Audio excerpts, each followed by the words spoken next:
Dios les bendiga, hermano, amén. Buenos días. Sé que primer culto que agarramos una lluvia y un frío, pero venía conversando con mi esposa en el auto, los hermanos del sur ya hace rato sacaron los botes y los yates para ir al culto, que todo inundado para el sur, las lluvias. Yo pastoreé hartos años en el sur y allá es así, los hermanos se ponen los flotadores para ir al culto en las piernas, en la espalda y que se los lleve el río y llegan al culto. Y aquí nosotros, como dicen los jóvenes, antes tenemos la papa para venir al culto, todas las comodidades, pero hay hermanos que, como decía la pastora, no pueden venir por motivo de salud o de viaje. Como decía mi hermano Ricardo, algunos están todavía en el proceso del luto de su familia. El día de ayer tuvimos una hermosa reunión acá, el pastor Hernán predicó un mensaje, se fueron bien apaleados los estudiantes. ¿Sí? Así que el video va a estar disponible ahí.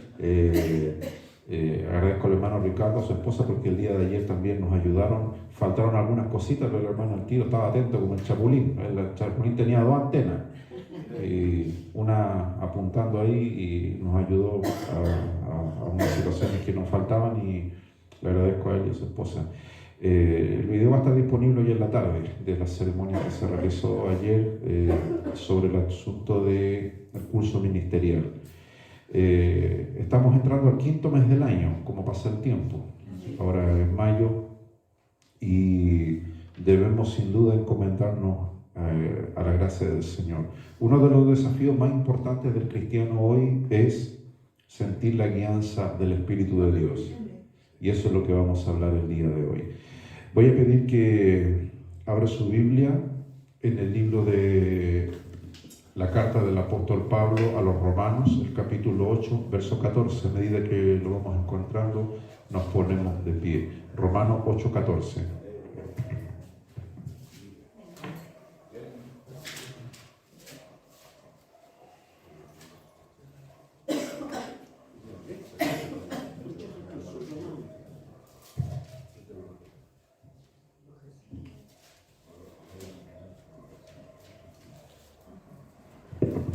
Ok, Romanos 8:14, esa es la cita bíblica que vamos a tomar como texto inicial de la palabra del día de este día domingo, último domingo del mes de abril, y nos va a hablar acerca de lo que implica ser guiado por el Espíritu de Dios en la vida del creyente.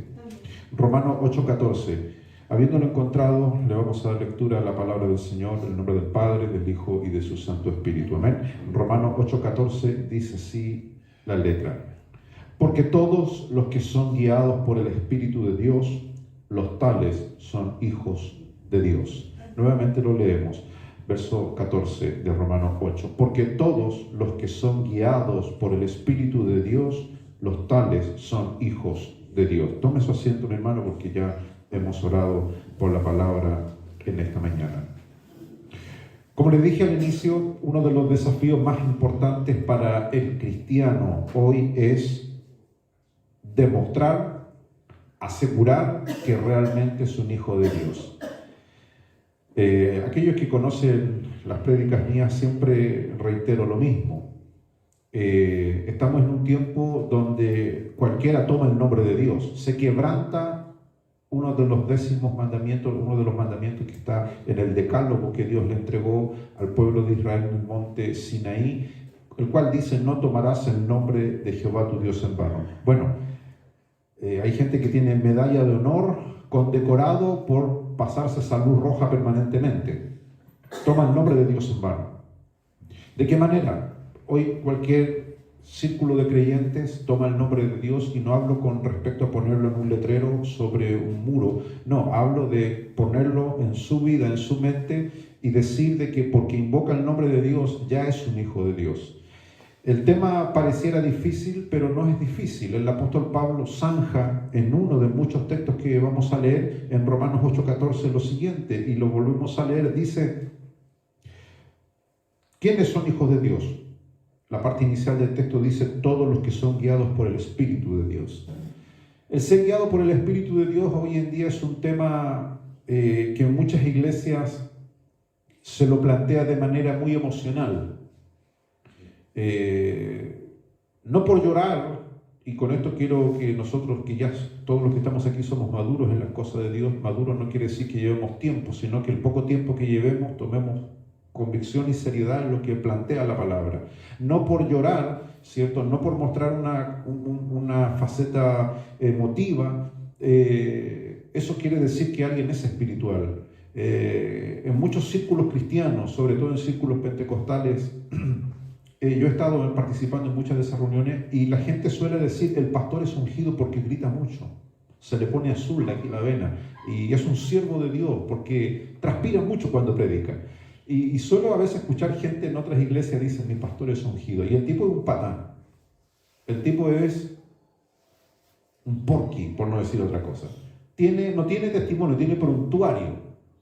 Pero en el púlpito el tipo hace demostraciones, hace piruetas, además, y la gente dice, no, este tipo es un siervo de Dios. Es un engaño, hermano, es una farsa. Como a muchos cristianos les pasa. ¿Cuántas veces a usted le ha pasado, se ha sentido decepcionado con alguien que usted pensó que era cristiano y de repente usted se da cuenta que no es cristiano? Aquí no hablamos del que está en un proceso de madurez, de crecimiento, no, aquí estamos hablando de personas, como dice el texto, que dicen que son hijos de Dios. Pablo dice que todos los que son guiados por el Espíritu de Dios. Evidentemente, Pablo habla de que el Espíritu de Dios es uno. Es una doctrina que desde el Génesis hasta el Apocalipsis enseña la triunidad de Dios, el Espíritu de Dios. No hay muchos espíritus, hay un solo Espíritu y se le llama el Espíritu de Dios, el Espíritu Santo, el Espíritu del Señor, el Espíritu de Jehová. Tiene diferentes títulos, pero el Espíritu es santo. Se le llama santo para diferenciarlo de otros espíritus. Porque lo que la Biblia intenta explicar es que estamos en una realidad espiritual aunque no la veamos. Nuestra realidad física es esta, todo lo tangible, lo que podemos ver. Pero detrás de lo que nuestros ojos carnales no pueden ver, existe una realidad espiritual poblada por seres o entidades, como le queramos llamar, que son tan reales como nosotros. Y se les llama espíritus. Y están clasificados de muchas maneras, los buenos y los malos. Los buenos, nos gusta hablar de ellos, los ángeles.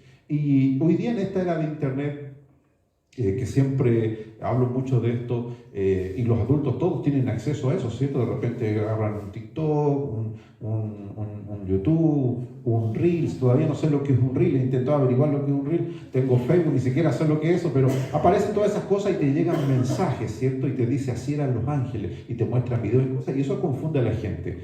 Cuando a la gente se le enseñan cosas que no están en la palabra, trae mucha confusión. Pero ¿a qué quiero llegar? Quiero llegar a lo siguiente, que la información que se transmite hoy día, toda la información que se transmite, debe pasar por el colador, por el sedazo de la palabra. Amén. Si no está escrito, si no está en la inspiración de la palabra, es un terreno peligroso, fangoso, pantanoso. La persona va a quedar empantanada y no va a avanzar a ningún lado. El tema del mundo espiritual en el cual nosotros nos vivimos, es sin duda peligrosísimo. Los pastores, los que están puestos en la iglesia, están precisamente para velar y guardar la espiritualidad de las personas. Eso dice el libro de Hebreos, dice que los pastores velan por vuestras almas. Muchos ministros, muchos líderes evidentemente no están haciendo ese trabajo. Y cuando hablo de eso, lo hablo desde la perspectiva de que, como lo dije recién, aquellos que ven mi prédica, de años vengo atacando ese asunto de que una iglesia, nosotros mismos somos una iglesia, y una iglesia, como ha dicho el pastor, no la constituye el edificio, la estructura, eso es un templo que es distinto. La iglesia lo hace la persona de Cristo. Nos reunimos y somos convocados en torno a la persona de Cristo. Así como un club de fútbol, ¿cierto?, se unen en torno a la pelota, a los que les gusta la pelota, ¿cierto?, a los que les gusta ir a pescar, los convoca el asunto de la caña, ¿cierto? Y todo el aparataje que incluye eso. A las damas, cada uno tiene su hobby, su pasar. El tema es que, ¿por qué quiero hacer esta introducción para que entendamos lo siguiente? El tema de ser guiado por el Espíritu no es algo que se pueda hacer de manera tan fácil. Porque el texto lo dice, guiados por el Espíritu. La guianza del Espíritu, mis estimados hermanos, yo me he llevado como pastor decepciones muchas veces de hermanos que me dicen, pastor, por los 12 apóstoles me dicen, por Jesús, María y José. Dios me ha hablado. Yo no pongo en duda que Dios habla. El problema está en vivir en esa cosa que Dios nos hable. Si Dios puede hablarle a cualquiera. La voz de Dios es maravillosa. El tema es si la persona está en la capacidad de obedecer lo que Dios le ha dicho. Yo me he encontrado con muchos pájaros que Dios le ha hablado y después se han olvidado lo que Dios les dijo y se hacen los loquillos. Yo no me atrevería a decir, de hecho hasta el día de hoy pocas veces, nunca he tratado de decir que Dios me ha hablado, porque sé que lo que implica decir que Dios te hable. Entonces prefiero, como dice Eclesiastés, hacer y no prometer. Porque si uno promete y no hace, Dios se pone los guantes y cuando Dios pega, pega fuerte. Al hígado se va al tiro, ¡pum! No que te pega por acá, por la oreja, no, te tira a la lona inmediatamente. Entonces hay mucha gente hoy día que dice que es guiada por el Espíritu. Yo me encuentro con montones de gente. Ahora voy a ir al sur. Conversaba con mi esposa recién, le pedí permiso. Voy con la bendición. Vamos a ir a ver al pastor Willy, posiblemente. Voy a ir con el pastor Roberto y con Leandro, vamos a hacer una gira y vamos a pasar a ver al pastor Willy, vamos a hacer un culto con él. Lo llamé y le dije, pastor, prepara un mensaje. No predico, hace un año me dijo, estoy tirado aquí, no importa, aunque sea acostado, pero prediques un mensaje. Le dije, yo tirado ahí. Así que vamos a pasar a ver al pastor Willy. ¿Por qué menciono esto? Porque mucha gente ve nuestros videos, gente de todo el país que me conoce, de otras partes, y siempre sigue estos temas porque son temas que no se tocan normalmente en el púlpito. Yo no podría engañarlo a ustedes y a la gente que nos ve decirle, no hermano, sigue nomás y Dios te va a guiar. No es así. Si quisiera tener adherentes, tendríamos esta iglesia llena, engañando a la gente y diciendo, no, negro, Dios te tiene buena. No es así. Son pocos, selectos y únicos, exclusivos, los que están en este club de las cosas celestiales. De hecho, Jesús, de las multitudes que lo seguían, dice que seleccionó a 12, y de esos 12 había un subgrupo, el grupo de los 3. Pedro, Juan, y no es Diego, porque algunos se confunden con donde venden hamburguesas, no es Pedro, Juan y Diego, Pedro, Santiago y Juan, al que los llevó al monte de la transfiguración. Y de esos 3, el que era más íntimo, Juan, el que podía escuchar los latidos de Cristo.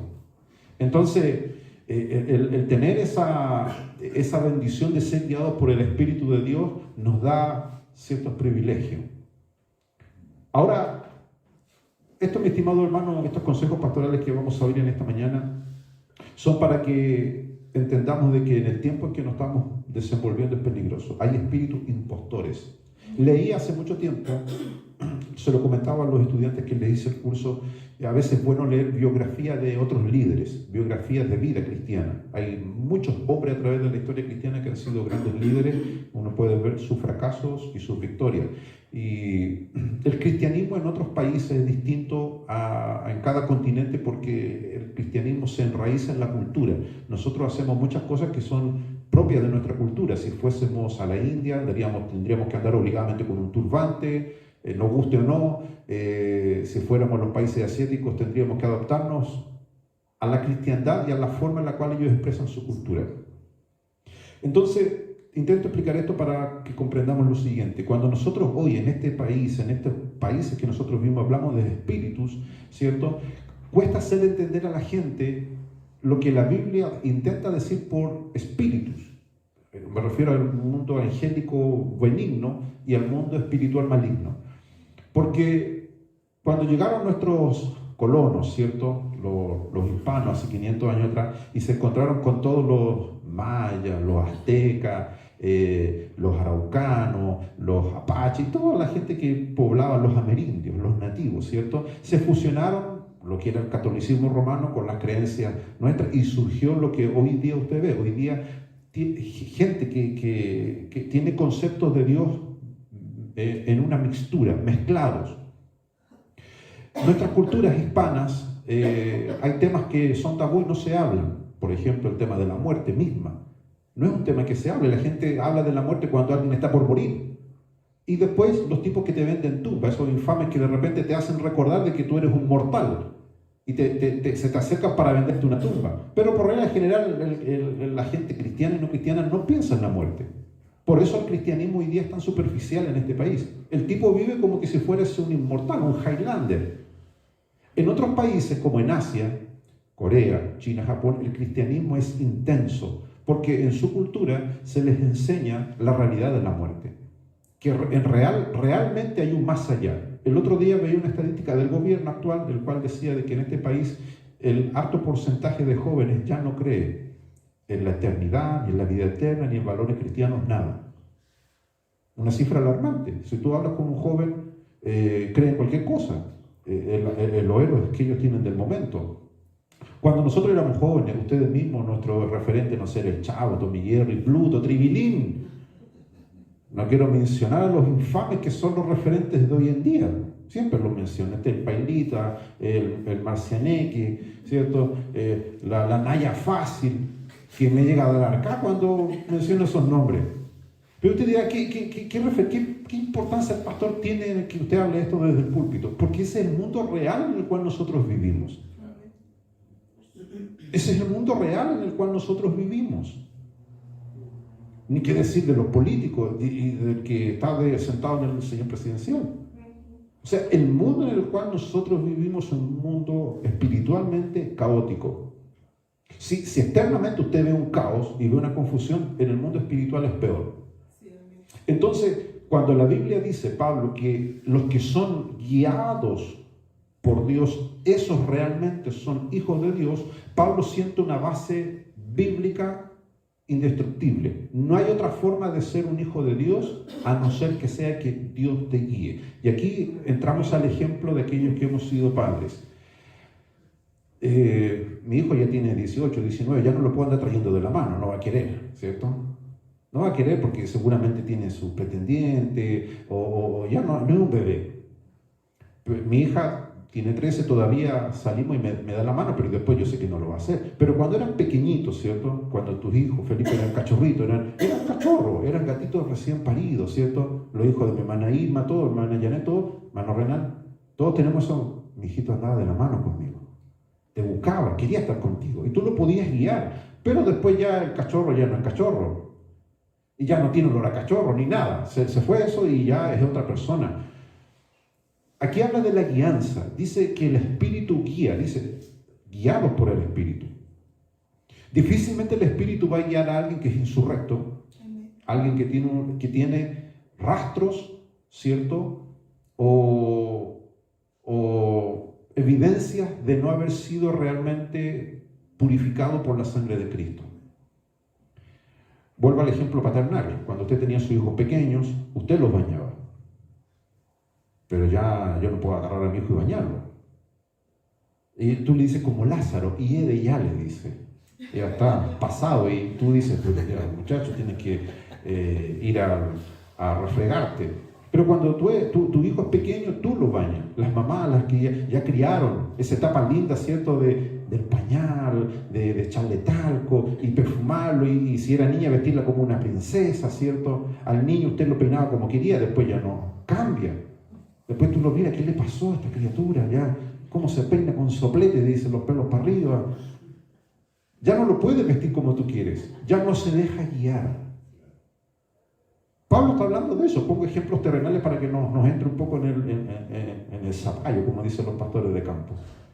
Dice, los que son hijos de Dios son guiados por el Espíritu de Dios. El Espíritu de Dios quiere guiar al creyente. ¿Y guiarlo a dónde? Evidentemente a la vida eterna, pero la estación transitoria es esta es la estación transitoria. Y aquí, si no pasamos, como decía la pastora, esta prueba terrenal de guianza, no se va a entrar al cielo. La Biblia es tajante, en el Apocalipsis es tajante, donde dice que no entrará cosa inmunda en ese lugar. O sea, lo que no esté en condiciones como Dios pide. Entonces el tema de la guianza del Espíritu hoy es un tema, desde mi percepción como pastor, que va a ser determinante antes de que Cristo venga. El cristiano tiene que tener evidencias de que está siendo guiado por el Espíritu de Dios. Y el Espíritu de Dios, y aquí entramos al tema de que mucha gente comete un pecado que casi roza con la blasfemia en contra del Espíritu Santo. Pablo menciona que hay pecado que no es de muerte, pero hay pecado de muerte tanto como física como espiritual. Jesús habla del pecado de la blasfemia en contra del Espíritu Santo. Y evidentemente hay muchas iglesias que ya están con esa camisa de fuerza. Es cosa de ver sus dogmas teológicos. Es fácil. Yo siempre lo he dicho, a veces me ha tocado ser confrontacional con algunas personas en otro tipo de púlpitos, ciertamente. Una vez dije que Rolando Jiménez, ¿cierto?, uno de los voceros del móvil anteriormente, no tiene salvación, no va a tener salvación, porque es un blasfemo en contra del Espíritu Santo. Es cosa de ver las cosas que él ha escrito en contra de la cristiandad, en contra de Dios mismo y en contra del Espíritu de Dios. Entonces, hermano, si usted no tiene las cosas claras y no identifica quiénes son los enemigos, porque la iglesia, el pueblo de Dios, tiene enemigos, y esos enemigos prácticamente se posicionan en cualquier área del mundo, y usted puede ser atacado y usted puede no darse cuenta. ¿Por qué? Porque volvemos al tema del Espíritu. Dice que el Espíritu de Dios guía al creyente. Le mencionaba el ejemplo de Asia porque años atrás un pastor coreano escribió un libro precisamente hablando de la tragedia de ser engañado por un espíritu. Y él decía, pasé años engañado por un espíritu que se hacía pasar por Jesús. Es un libro que es muy bueno leerlo y no es el único caso. Mucha gente ha pasado por esa experiencia de creer que lo que está haciendo es algo que Dios le pide que haga. En este caso el pastor, para no hablar abundantemente sobre lo que él plantea, pero él dice, sufrí mucho.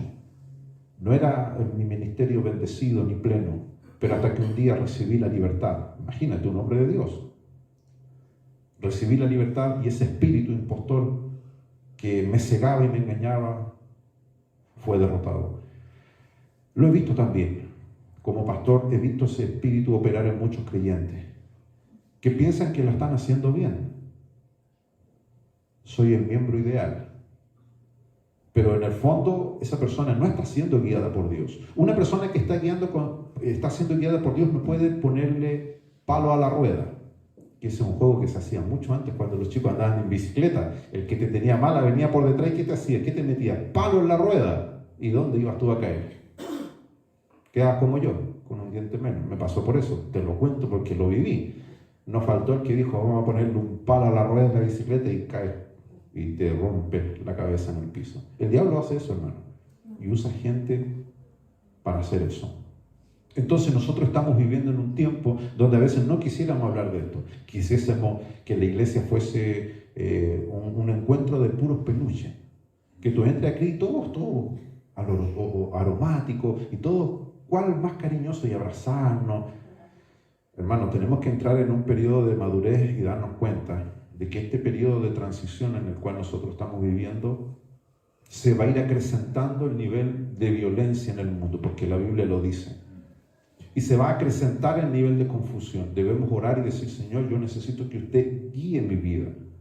Ahora, usted dirá, ¿y qué función entonces cumplen los pastores? Los pastores son lo que antiguamente eran los sacerdotes en el templo de Israel. El sacerdote cumplía una función específica, inspeccionar la ofrenda y el que traía la ofrenda.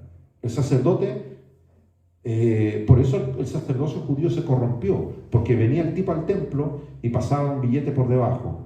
La oveja venía con las patas quebradas, venía hedionda, con garrapato, una oveja vieja, y al sacerdote le tiraba un billete. Y el sacerdote, porque el sacerdote agarraba parte de esa carne del sacrificio, lo mejor, la grosura, sacrificaba el cordero, se quemaba el incienso, supuestamente ese hombre se iba limpio a su casa, perdonado. Pero Dios se cansó de eso. Dijo, ustedes me están engañando, ustedes están trayendo lo peor de lo peor, y no es tanto que las ovejas, sino que están haciéndolo en mi nombre. El sacerdote tenía que inspeccionar a la oveja. El libro de Levítico, el manual del sacerdocio, tenía que revisar. Hagamos cuenta, retrocedamos 4000 años atrás. Estamos en el desierto del Sinaí. Se levanta el tabernáculo, las 12 tribus de Israel, 3 al norte, 3 al sur, al este y al oeste. Está el Moisés ahí, con Aarón, ¿cierto? Con Miriam tocando el pandero, que era la corista. Estaba todo, y usted era de una tribu. Decía, pequé hoy día ya, todos los días pecado. Eso es un tema que usted lo tiene claro. Quiero hablar de eso brevemente. En la ley sucedía lo siguiente. Llegaba Felipe de la tribu de Leví. porque todos pertenecían a distintas tribus. Pequé. Usted no podía orar como ahora y decir, Señor, perdóname. No, usted tenía que llevar un sacrificio al templo. Lo mejor de lo mejor. Si era pobre, un par de palominos. Y si era, pero atorrantemente pobre, un puñado de harina. Lo mínimo que Dios pedía, un puñado de harina y tirarlo en el altar y que se quemara. Pero si tú ya tenías, no podías engañar a Dios, tenías que llevar bueyes o lo ideal, ovejas. El tema es que llegaba Felipe al tabernáculo, al templo. Tabernáculo significa tienda móvil. Se podía desarmar y poner en el lugar que Dios quisiese. Estaba el sacerdote ahí, había un sacerdote por cada hora, 24 sacerdotes por día. El templo no se cerraba, porque la demanda de pecaminosidad del pueblo de Israel era total. El tema es que llegaba Felipe, por poner un ejemplo, con su cordero ahí, y el sacerdote lo ponía en el altar. La palabra altar significa matadero, eso significa altar. Cuando el pastor dice pasa al altar, le está diciendo pasa al matadero, porque el altar tenía 4 puntas para amarrar al animal para que no se moviera, no se iba a quedar quieto porque sabía que le iban a meter cuchilla. Entonces amarraban al altar y el sacerdote tenía que inspeccionar ese cordero que él traía.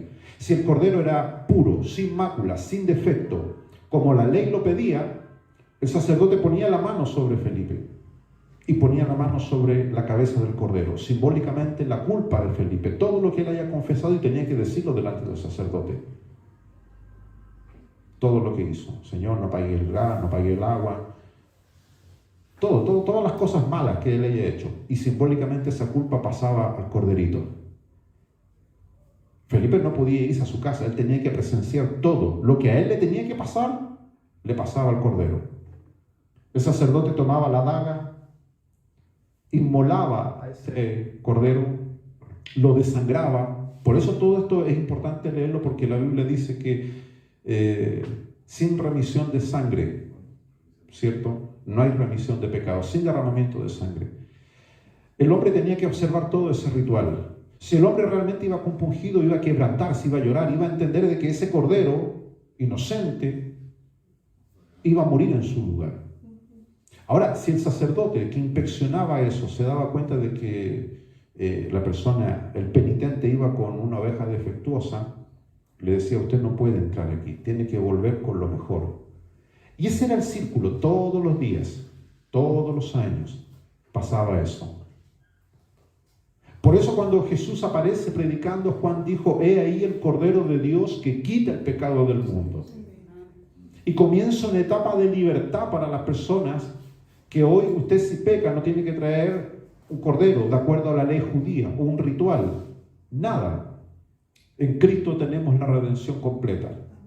En su sangre hay perdón para el pecado y para el problema de la persona. Pero se abre ahora otra etapa. En el tiempo antiguo, después del sacrificio y el perdón, ¿quién guiaba a las personas? La ley. La ley era lo que estaba escrito. Había un código de conducta, como la ley de tránsito, como la ley de tributo, como la ley del Código Civil. ¿Qué es lo que hay que hacer? Se buscaba y estaba la respuesta. La ley tenía eso. Ojo por ojo, diente por diente. Te hicieron esto, haz esto. Hoy no tenemos la ley. La ley sigue vigente para el pueblo de Israel. Pero nosotros que no somos judíos no estamos sujetos a la ley. Entonces, ¿quién nos guía? Aquí viene entonces lo que dice la palabra del Señor. Romanos 8:14. Todos los que son guiados por el Espíritu de Dios. Ahora, el Espíritu de Dios no puede guiar al creyente a algo que esté fuera de las Escrituras, que es lo más usual que yo suelo ver en las iglesias. Me sorprende cómo muchos cristianos dicen que son guiados por el Espíritu e incumplen la palabra de Dios, cosas que son importantes, intransables de la palabra. Entonces, vamos viendo algunos versículos, no los busquen, los voy a mencionar solo por razón del tiempo. Gálatas dice 5:18, si somos guiados por el Espíritu de Dios, dice, ya no estamos bajo la ley. Pablo intenta entonces explicar lo siguiente: el pueblo de Israel fue sacado de la esclavitud de la ley. La ley no era mala. Pablo dice que la ley era santa y era buena. Era nuestro ayo, nuestro guía a Cristo. ¿Quién representa hoy la ley? No solamente, porque mucha gente dice el Antiguo Testamento no es válido. En el Antiguo Testamento están los secretos que se revelan en el Nuevo. La Biblia es una unidad. No son solamente 66 libros y no es solamente Antiguo y Nuevo Testamento. La Biblia es una unidad. Es palabra de Dios completa. Todo lo que diga ahí está vigente. Los símbolos, las ejemplificaciones son para que las personas puedan entender el mensaje de la palabra. El mensaje de la palabra desde el Génesis al Apocalipsis es sencillo. El hombre ha incumplido lo que Dios ha dicho y por ende ahora las reglas del juego han cambiado. Pero al ser humano no le gusta escuchar eso, por eso hoy día vemos iglesias, estructuras organizacionales que se han atrevido a modificar la palabra de manera grotesca. Yo que soy una persona que me dedico siempre a estar en estos asuntos de los estudios bíblicos, es precisamente para alertar a las personas sobre eso. Gente que ha mutilado la palabra de Dios. Y algunos han ido más allá. Tal vez tengan la mejor versión, la mejor traducción, la Biblia más fiel, pero la mutilación viene en la no práctica, en la no creencia, en la no adherencia a lo que dice el texto. Con toda humildad nosotros podemos decir, mi estimado hermanos, que tal vez hay muchas cosas que no entendamos de las Escrituras, pero las creemos por fe, las aceptamos por fe. Porque la Biblia dice, andamos por fe y no por vista. Entonces Pablo dice que ahora no estamos bajo la ley. ¿Qué quiere decir no estar bajo la ley? Que hoy día no te va a guiar un código estricto, riguroso. Ahora nos guía el Espíritu de Dios. ¿No quiere decir entonces esto, pastor, de que no hay normativas? Sí, hay normativas.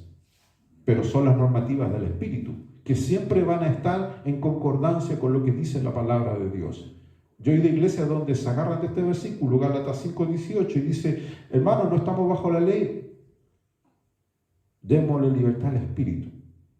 Y son iglesias donde el desorden es el rey. Siempre cuento la historia cuando fui con mi esposa, años atrás, no me recuerdo si fue 4 o 5 años atrás, a una iglesia en Lo Prado, de otro ministerio que me invitaban a predicar, de estas iglesias pentecostales. Grito, salto, danza, una cuestión, era un espectáculo. Demostrar que todo eso es de Dios es difícil, hermano. Porque insisto en lo que dije al inicio. El obispo también hablaba de esto ayer. Todos deseasen, como pastores, que el derramamiento del Espíritu Santo fuese real y genuino y hubiesen danza, dones y manifestaciones. Dios puede hacerlo. Pero para que sea algo real y se distinga de lo falso, primero tiene que pasar por lo que se llama el control de calidad. Las empresas tienen una línea que se llama la línea blanca, o es la wincha donde están todos los productos, y hay unos tipos ahí que si no hacen su trabajo, porque algunos están ahí con el celular y se les pasa un producto defectuoso. El tipo tiene que estar con su ojo atento, tocando la tela, tocando el artefacto y el control de calidad. El control de calidad lo hace el Espíritu en nosotros. El Espíritu Santo ve si realmente yo estoy diciendo la verdad. Porque puedo saltar, puedo fingir, puedo hacer muchas cosas y el Espíritu Santo va a decir, no, este tipo es un cuentero, este tipo es un chanta, este tipo es un patán, es un tipo que está haciéndose pasar por hijo de Dios cuando no lo es. En esa iglesia en la cual fuimos, me recuerdo, el culto era de casi 8 horas. La vieja, iba a decir yo, la hermana acalambrada tanto danzar. Estaban tirando las bancas por la ventana, era una cuestión, una locura era. Yo no me podía poner irrespetuoso porque a veces se me sale el viejo hombre también y yo dije, yo voy a esperar mi punto para predicar. Llegó mi momento y yo percibí, mire, yo puedo ser feo, pero no tonto como decir. Yo percibí espíritu raro ahí. Dije, esta cuestión no es lo que dicen ser. Prediqué, está bien, nos fuimos, pero me quedé con ese, porque los demonios son hediondos, hermano. No sé cómo explicártelo. Alguna vez expliqué esto. Cuando tú vas a algún lugar de un hermano cristiano que está en Dios, hasta el aroma es agradable. Pero cuando tú vayas a la casa de un hermano que no está en Dios, parece que entró un chivo ahí. Mi papá se acuerda de la hermana en Paraguay, la hermana esposa del hermano Kranich. ¿Cómo se llamaba la hermana? ¿Estervina? La esposa del hermano Kranich, una vez fue a visitarla y entré a su casa y había un olor espantoso, pero era un olor insufrible. Y de repente veo que tenía de mascota un lobo. En Paraguay es común eso, que tienen monos de repente y animales salvajes, y tenía un lobo. ¿Sabes qué animal más hediondo? Era una cuestión, era un lobo viejito, ya no sé cómo llegó ahí, ni me acuerdo, pero era un animal que su olor emanaba, levantaba la oreja y salía un olor a cementerio. Bueno, hay hermanos así, que dicen, soy oveja, dice. Pero usted lo mirá y dice, no, este loco no tiene nada olor a oveja, este tipo es medio raro, tiene... La hermana igual, tú le veis, no, hay algo raro. Y en esa iglesia pasaba eso. Cuento corto. Ya ni me acordé el nombre de esta persona, pero me recuerdo que empezó a hablar mal de mí, me difamó, agarró Facebook, porque esta cuestión de Facebook es una maldición si tú no tenés cuero para aguantarla. Y difamándome, que textualmente dijo que yo me andaba comiendo a la hermana. Pero para mí eso fue como un pétalo, estoy acostumbrado a que me digan cosas. Entonces, alguien me dijo, obispo, ¿sabe que en esa iglesia usted fue y le estaban diciendo cosas feas? Entonces yo agarré el teléfono al cielo y le dije, Señor, ya pues, aquí hágame justicia, ¿cierto? Yo fui a predicar allá y usted sabe y yo sé que hay algo raro ahí. Romanos 8:14 dice que estos tipos deben ser guiados por el Espíritu, pero usted sabe que usted no estaba ese día ahí. No pasó ni 3 días y un día estaba viendo la tele, prendí el canal 13, estaban haciendo una redada esto de los antinarcóticos. Y no veo al líder de coro que lo tenía contra la pared en vivo. El líder de coro de esa iglesia donde fuimos a predicar. La casa rodeada, helicóptero dando vueltas y los tipos con sus cascos parecían de estos Terminators del futuro y lo tenían contra la pared, al hermano, al líder de coro, al que más danzaba, al que más profetizaba, al que daba vueltas, ahí lo tenían. Soy hijo de Dios, no tengo nada que hacer, tenía su Biblia. Vamos a demostrarlo, le dijo uno. Le pegó una patada a la lavadora y salieron los lulos, las pipas, los codos. Hasta ahí llegó el hermano. Se descubrió que él tenía una red de tráfico, 3 casas más, un escándalo espantoso. Entonces yo te cuento realidades. Yo lo lamento por muchos hermanos que a veces son sinceros y van a esas iglesias. Y hacen pasar cosas y diciendo que Dios está ahí cuando Dios no está ahí. ¿Cómo usted sabe que Dios está guiándolo? Usted tiene primero seriedad, estabilidad en su vida espiritual. Llueve o truene, usted es una persona que cumple con lo que le ha dicho a Dios. Sea pobre, sea rico, esté enfermo, lo que sea, usted es una persona honorable, usted es una persona en la cual Dios dice, sí, esta persona es de fierro, va a cumplir con lo que dijo. Gálatas 5:16 vuelve a decir que andemos en el Espíritu, y después Pablo a continuación dice, y no demos satisfacción a los deseos de la carne. Y aquí Pablo empieza ya astutamente con esa pluma divina que Dios le inspiraba a escribir, que se puede hacer una diferencia entre el que es guiado por el Espíritu. El que no es guiado por el Espíritu dice que le da rienda suelta a sus deseos. Y aquí hay mucha gente que se pone como técnica.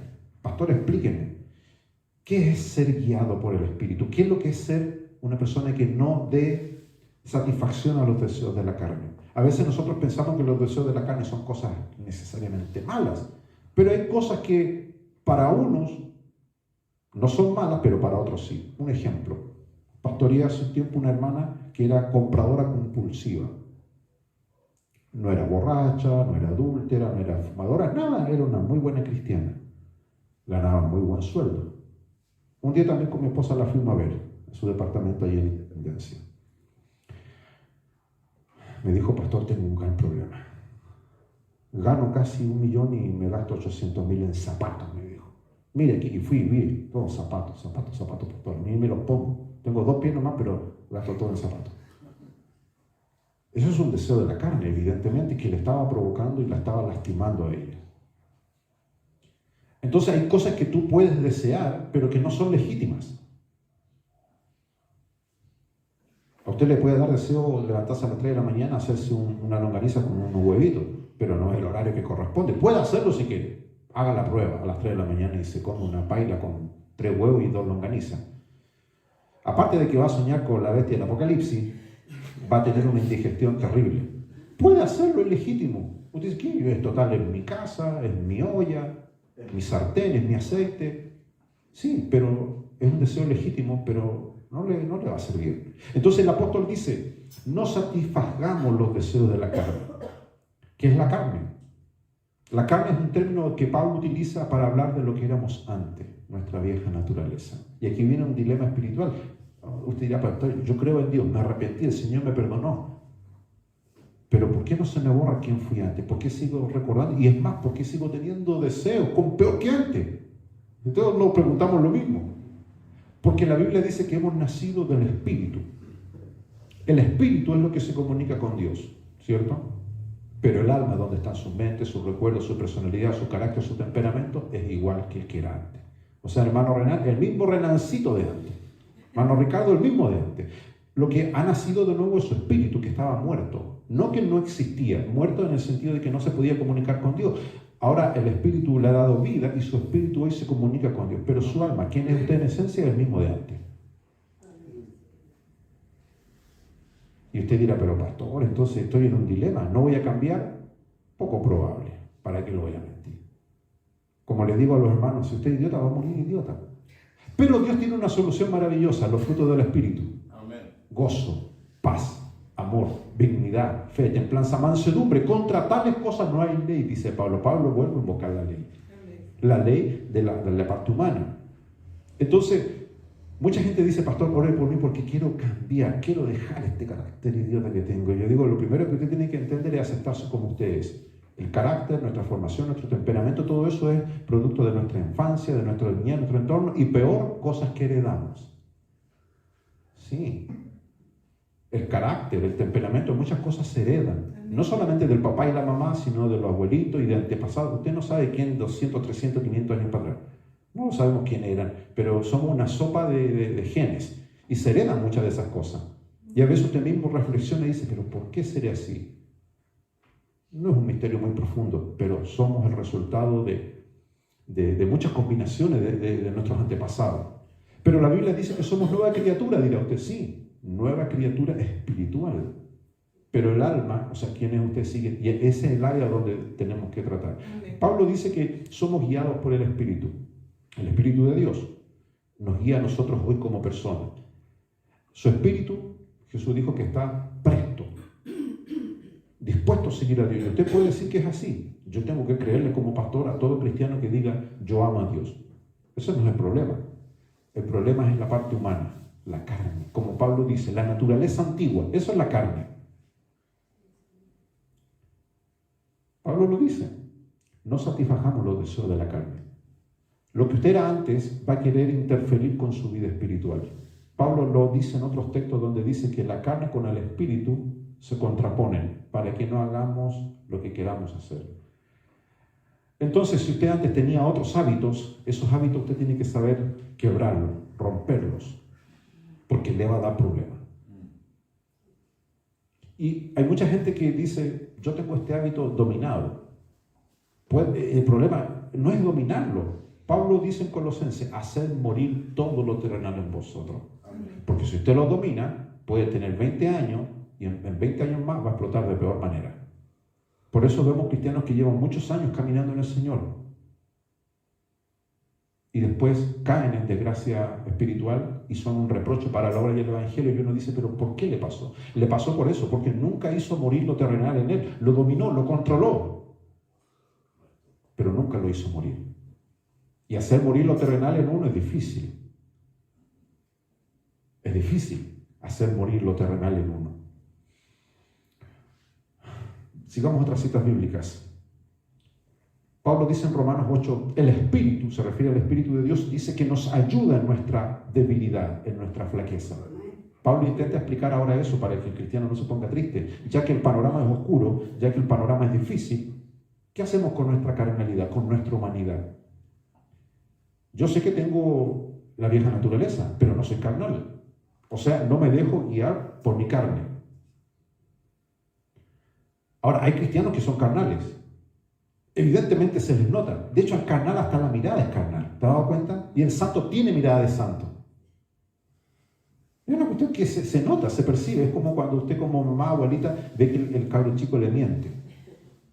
Y el tipo intenta poner cara de que dice verdad, pero usted le ve que se le levanta aquí y acá. Y dije, no, este tipo está como cada vez perfecciona la mentira. Y cambia la voz. No, abuelita, no, mamita, sí, estoy diciendo la verdad, pero usted sabe, porque usted ya es una persona que tiene experiencia. Y visto, no, este me está mintiendo, descaradamente me está mintiendo para sacarme algo.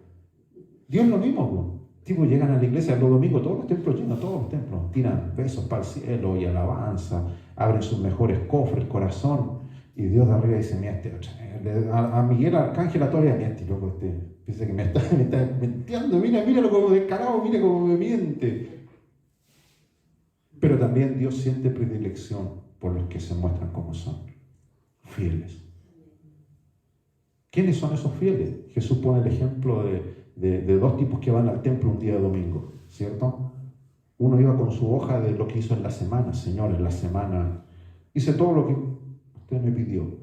Tipo jactancioso, que esa cuestión es lo que más Dios detesta. Y el otro, de lejos dice, se golpeaba el pecho y decía, Señor, sé propicio a mí, pecador. Evidentemente él no podía ser pecador siempre. No podemos pararnos en el púlpito y decir permanentemente que somos pecadores, porque también Dios va a decir, este tipo tiene un problema. ¿Cuál es la etapa después de que Dios nos perdona, nos restaura? Fidelidad, pureza. Hacer morir lo terrenal en nosotros. ¿Se imagina que yo me pare aquí y le diga, hermano, oren por mí porque estoy medio carnal? Estoy siendo tentado por las minas, el copete. Y usted dirá, ¿pero qué tipo de obispo es este? ¿Qué tipo de pastor es este? Carnal, al 3 y al 4, chancao, como dicen para el sur. Usted sería decepcionado. ¿Qué pensaría si su pastor un día se para aquí y dice, hermanos, oren por mí porque me caí? Pero no importa, la gracia de Dios me perdona, estoy aquí de nuevo con ustedes. Hay muchos pastores así. Conozco montones, lo obispo igual, si tuviera que contar historias de tipos que son unos farsantes, que juegan con la gracia de Dios. La fidelidad, hermano, hoy en el tiempo que estamos viviendo, es lo que Dios va a exigirle al pueblo cristiano. La fidelidad es la muestra inalterable de que la persona está siendo guiada por Dios. Fidelidad a la gracia de Dios, no a la iglesia. Porque usted puede decir, yo voy a serle fiel a los pastores, dice, a la iglesia. Y déjenme decirle con todo el respeto que usted se merece. Yo, y yo sé que los pastores también, y muchos pastores que hemos estado tiempo en el ministerio, no precisamos del apoyo de las personas. Porque nosotros tenemos que serle fiel, nosotros como ministros, hayan personas o no hayan personas. A mí en mis periodos más críticos de iglesia me he quedado con 2 o 3. Y en los periodos de bonanza con 80. Pero ni los pocos ni los muchos ha hecho que mi compromiso como ministro decaiga. Es demostrarle a Dios que la palabra es viva en mí. ¿Qué quiere decir viva? Que cobra relevancia. Cuando nosotros leemos el texto y dice que correrán ríos de agua viva, ¿qué significa agua viva? Agua que corre. Esa es agua viva. Yo he ido al sur y la última vez que fuimos a un río que está cerca del volcán del Villarrica y caía un río. Yo dije, Señor, esta agüita debe ser pura y santificada, así que tomé agua de río. La gente me advertía, no, le va a entrar una infección. No me pasó nada hasta el día de hoy. Porque era agua viva, agua pura. Es que hay unas viejas bañándose allá. No importa, dije, agua viva, agua que corre. Agua que corre, no me va a pasar nada. Es agua viva. Porque está en movimiento. El agua que está estancada, no es una cuestión. En Paraguay nos pasaba eso cuando íbamos con el obispo a los campos, a las campañas, le llamaban ellos, no había agua. Las demás tenían unos cantaritos que había agua ahí, parecía chuño la porquería. Era intomable esa agua. El agua viva en el cristiano representa eso, el Espíritu de Dios moviéndose en ti. Y cuando el Espíritu de Dios se está moviendo en ti, tú estás inquieto, estás ahí, no sabes qué hacer. A veces la gente dice, pastor, usted está inquietito, pero por dentro estoy como locomotora, así, pensando solamente en las cosas del Espíritu. Tratando de sintonizar esa radio antigua que tenían una perilla, un dial, y ahí tú tenías paciencia y pescabas la señal. Es lo mismo, mi corazón tiene un dial. La señal, son pocos los que tienen la señal del cielo. Pero los que logran captarla, la voz de Dios les va a hablar claro y preciso. Dice que el Espíritu ayuda en nuestra flaqueza. ¿Cómo nos ayuda? Porque muchos piensan que la flaqueza es que Dios te diga, no importa, hazlo nomás, sí, te entiendo. No, el Espíritu no va a hacer eso, hermano. ¿Qué es ayudar? Cuando la Biblia dice que el Espíritu ayuda. Si mi hermano Ricardo, por ejemplo, tiene una camioneta llena de cosas para bajar, él necesita ayuda, yo voy, y si yo me pongo de brazo así, no lo estoy ayudando. Mirar, no. Ayudar es, hermano, siéntese. yo voy a descargar toda esa camioneta por usted. Usted quédese sentadito. Eso es ayuda. Cooperar es que yo lo haga trabajar a él, eso es cooperar. Pero ayuda es que yo haga ese trabajo. Estoy ayudando. Dice que el Espíritu ayuda a nuestra debilidad. Primero debemos reconocer cuando hay áreas débiles de nuestra vida. La debilidad del cristiano siempre va por el tema de la inconstancia. Y con eso inconstancia no me refiero estar aquí presente en una reunión. Hay iglesias que tienen como nosotros 2 veces a la semana, hay iglesias que durante todos los días. A veces hay gente que dice, curiosamente los que dicen hagamos más cultos son los que menos vienen. Con el tema de la pandemia pasó eso. Yo había cuantos payasos que sufrían, lloraban. Y dice, pero ¿cómo tú vas a estar triste porque no hay culto si nunca viene a la iglesia? Le digo. Los que más sufrían decían, obispo, qué tragedia. Se cerraron los templos. Y le dice, pero ¿por qué estás preocupado si tú nunca has venido a la iglesia? Le digo. Testimonios reales que yo vi de gente preocupada, asustada. Van a cerrar los templos. No me agarré y digo, si tú nunca has pisado un templo, ¿qué te preocupa? Entonces, hermano, la guianza del Espíritu debe ser pura, debe ser genuina. Me quedan 3 versículos. Lucas 18:1 dice que Jesús le aplicó a los discípulos lo siguiente, que era necesario orar siempre y no desmayar. Jesús habla que uno de los problemas del cristiano es el desmayo. El desmayo en términos físicos ocurre por muchos factores, pero es evidentemente un sinónimo de descompensación. Espiritualmente uno puede desmayar, puede. A veces le ha pasado, muchos hermanos no lo quieren decir por diferentes motivos, pero hemos sentido como esos síntomas de que nos podemos desmayar. Un desmayo puede ocurrir en cualquier cosa, usted puede hacer un trámite, lo hemos visto cuando usted va a algún lugar y alguien se desmaya, no importa la edad ni su trasfondo. El desmayo es algo que lo hemos visto cuando sucede. Espiritualmente Jesús dijo, es necesario orar siempre para que no desmayemos. Amén. Hay hermanos que tal vez no están en pecado mortales, ni siquiera están carnales, ni mundanos, nada, pero sí están desmayados. ¿De dónde están? Están tirados por ahí, nadie lo va a recoger porque los tipos no se pronuncian. Está desmayado el hermano. Quedó tirado en una ladera, en un cerro, en un camino, se desmayó. Eso le pasa a muchos hermanos. No necesariamente que estén en pecado, están desmayados simplemente. ¿Y por qué se desmayaron? Porque no oraron lo suficiente. Jesús dijo, orad siempre. Orar es conversar con Dios permanentemente. Y orar con Dios, usualmente mucha gente me dice, pastor, usted ora mucho. Trato de ser sincero. Oro poco, pero bueno. Porque a Dios tampoco le gusta la palabrería. Jesús lo dijo, no ore usando vanas palabrerías. Oran. No. Si Dios nos conoce, hermano. Yo a mis hijos les digo, puedo mirar a tus ojos. No necesito preguntarte muchas cosas porque son mis hijos, los conozco. Como mi papá me conoce a mí, como Felipe conoce a sus hijos, cada uno conoce. Y cuando los hijos van creciendo, vuelvo al ejemplo de los bebés, con mucha más razón los padres conocen a su hijo. Mi hermana Yanella conoce a su hija. No necesito interrogarla. Saca esa mirada como escáner, así. La mira de pie a cabeza. Ya dice, vamos a conversar. No necesito que me diga nada, vamos a conversar. Usted ya va con la solución en la bandeja porque su ojo escrutador, el Espíritu de Dios es lo mismo en nosotros. Él no nos va a interrogar. Ya Felipe rinda cuenta. ¿Qué dice? No, si el Señor ya nos conoce. Su ojo nos examina. Lo que Él quiere es que nosotros, ¿cierto?, le demos la mano, como el pequeño niño. Guíeme, Señor. Una de las cosas que más el papá detesta o la mamá es cuando el chiquitito es chiquitito y no te quiere dar la mano. ¿Y qué hace? Tú aplicáis la llave, ¿cierto? Como esa llave marcial. La mano, el chiquitito se insurrecta y no quiere. Tú te sientes ofendido. Es lo mismo. Imagínate la gracia de Dios que extiende su mano y te quiere llevar. Y uno dice, no, quiero andar solito, ¿no? ¿Y qué tragedia puede ocurrir cuando una persona no se deja guiar por el Espíritu de Dios? Que se vaya solito por ahí. Le puede ocurrir una tragedia terrible, terrible, terrible. ¿Cuántos niños muertos usted ha visto que están jugando en un pasaje y retrocede un camión y aplasta al niño? Todos se preguntan, ¿dónde estaban los adultos, los papás que no pusieron ojos sobre ese pequeñito? Entonces hoy día es lo mismo. El diablo, hermano, usa tanques. Tipo, va a avanzar y no le va a importar nada, va a aplastar todo lo que encuentre por el camino. Y si alguien anda suelto de la mano de Dios, le va a pasar una tragedia, porque no está siendo guiado por el Espíritu de Dios.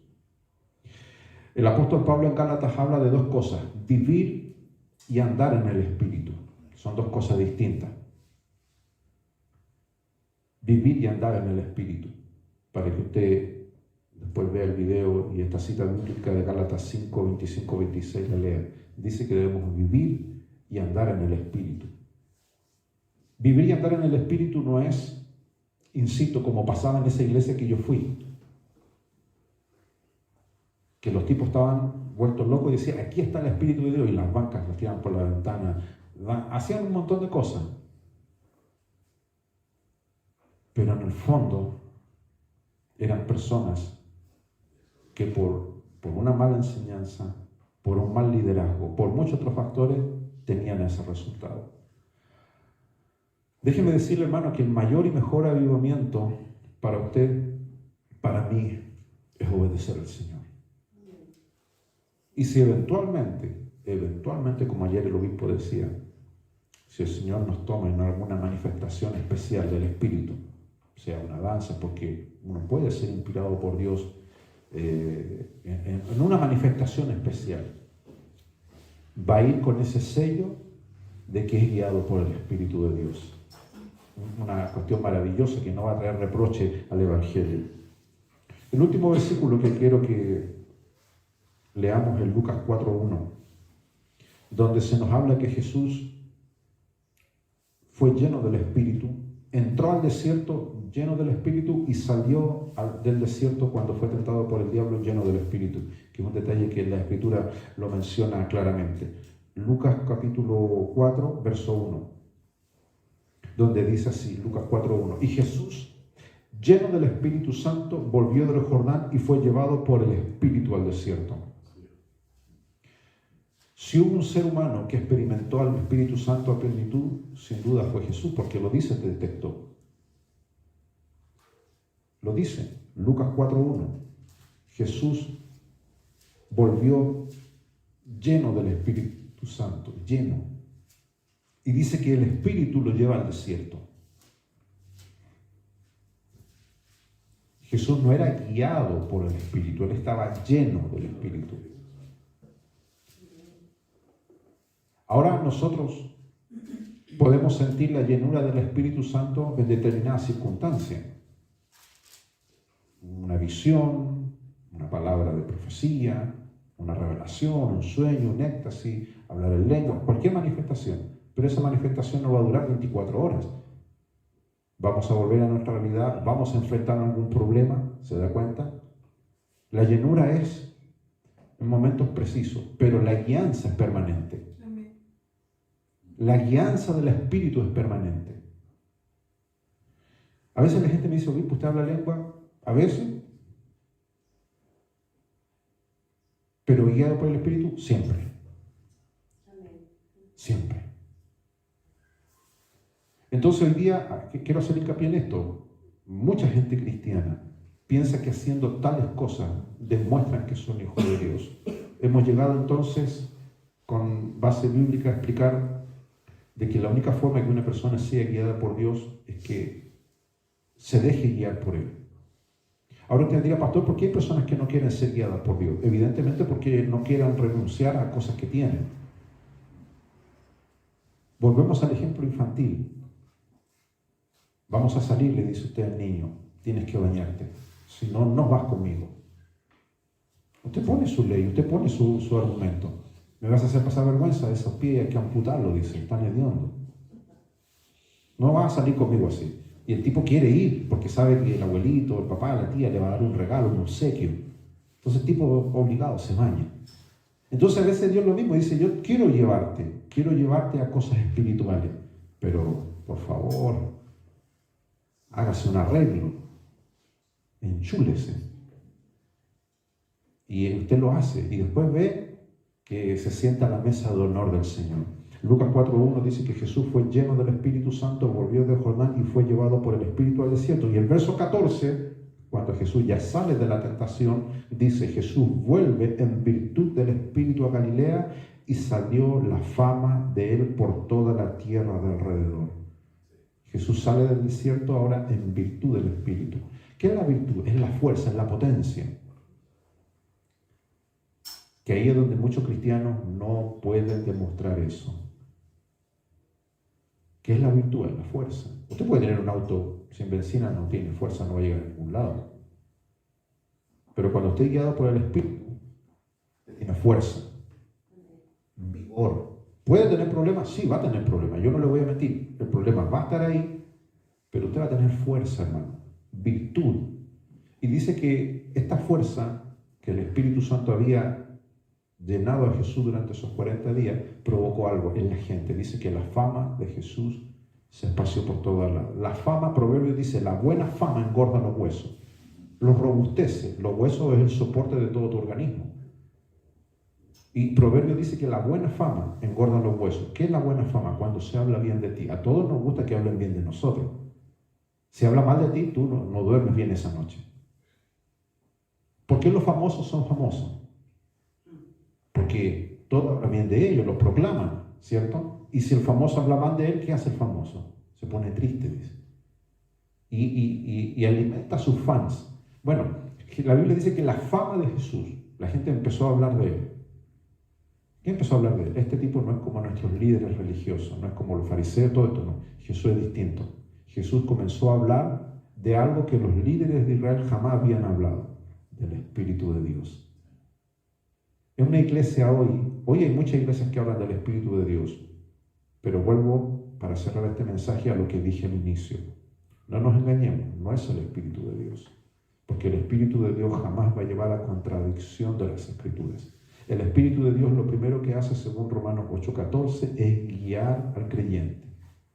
Usted cuando ore, dígale: Señor, aparte de presentar sus peticiones y todo, dígale: Señor, guíame. Yo quiero que usted me guíe. Me ofrezco para que usted me guíe donde usted quiera llevarme. Hay un coro muy antiguo. No creo que Eliseo lo conozca porque es antiguo. Seguiré donde tú me guíes. De hecho, es tan antiguo que la versión original no dice dónde, dice: seguiré donde tú me guíes. Y ahí, cuando muchos cristianos escuchan eso, dicen: no, hasta ahí nomás, pastor. Yo canto corito y todo, vengo, pero sin compromiso. Yo tengo mi agenda aparte. Eso de seguir a Dios con ese fanatismo, no. El otro día, de hecho, hablaba con un pastor. De hecho, estábamos en la mesa también con mi esposa. Estoy dispuesto a ir donde sea, pero no todavía, dijo. Yo ya estaba que agarraba mis zapatos para darle un chute ya. Porque hay mucha gente que es así. Espilla para decir: Señor, quiero servirte, pero más adelante. Tengo otros planes. Mejores que los suyos. No, hermano, no seamos atrevidos. Haga esa prueba. Ahora que empezamos el mes de mayo, dígale: Señor, Romanos 8:14 dice que el Espíritu Santo me tiene que guiar. Y va a darse cuenta usted, hermano, que usted va a descansar. Va a sentir la virtud del Espíritu en su vida y va a ser un cristiano distinto. Vamos a ponernos de pie y vamos a orar en esta mañana por esta palabra que hemos recibido. Yo deseo, anhelo y quiero ser guiado por el Espíritu de Dios. ¿Por qué? Porque la palabra de advertencia es lo que dijimos al inicio. Si el Espíritu de Dios nos lo guía, quedamos expuestos a otro guía, a un espíritu impostor, que están ahí, como se dice los jóvenes, pesque. Este está solito, no lo lleva nadie. ¿Cuántos niños han desaparecido así? Que lo ven solito, viene alguien desconocido y se lo lleva. En el mundo espiritual es lo mismo. Los espíritus que son sapos, los espíritus andan pendientes. Ahí anda el hermano Hernández, está solito, lo voy a ir a agarrar. Pidamos a Dios guianza. Oramos al Señor. Padre, en esta mañana te damos gracias, Señor, por esta reflexión que hemos oído. Tu palabra dice que el Espíritu de Dios guía, Señor, a tus hijos. Estamos en tiempos donde muchas personas, Señor, proclaman que son guiados por el Espíritu tuyo. Pero la prueba, la evidencia, Señor, lo contradice. Hoy queremos en este altar, en este lugar que hemos destinado para buscar de tu gracia, Pedirte, Señor, de acuerdo a tu misericordia, según lo que dice Romanos 8:14, que usted guíe, Señor, nuestras vidas. Que usted guíe, Señor, cada área de nuestra vida. El apóstol Pablo hablaba de nuestras debilidades. Usted las conoce, Señor. Usted conoce las impurezas de nuestro carácter, de nuestra personalidad, de nuestro temperamento. Conoce, Señor, aquellas cosas que son realmente un obstáculo para que tu Espíritu nos guíe. Pero anhelamos, Señor, que usted al inicio de este mes guíe nuestras vidas en todos los asuntos personales, familiares, espirituales. No nos abandone, Señor. Tome nuestra mano y guíenos. Confiamos en su gracia, Señor. Pedimos, Señor, su bendición por todos nuestros hermanos que por distintas razones, Señor, no pueden estar. Por aquellos, Señor, que tal vez de alguna manera no sienten la guianza del Espíritu. Se dejan llevar por una emoción, un sentimiento, un parecer. Queremos, Señor, someternos a guianza. Queremos tener la bendición, Dios mío, de que la autoridad de su presencia esté en nuestras vidas. Te damos gracias, Señor, en esta hora, por ver el rostro de nuestros hermanos que han podido llegar. Que esta su palabra, Señor, nos haga pensar, meditar, Señor, en el tiempo que tenemos por delante, para no ser engañados, Señor, por espíritus, Señor, que en ausencia de tu gracia, Dios mío, nos puedan, Dios mío, llevar a terrenos oscuros y peligrosos, donde muchos hermanos han caído, Señor, y no pueden salir de ahí. Pedimos tu bendición sobre cada hogar representado en esta hora, y te damos gracias, Señor, porque su palabra siempre nos amonesta y nos corrige, Señor. Gracias, Jesús. Amén. Voy a dejar a la pastorita que está coordinando. Amén. Dios les bendiga.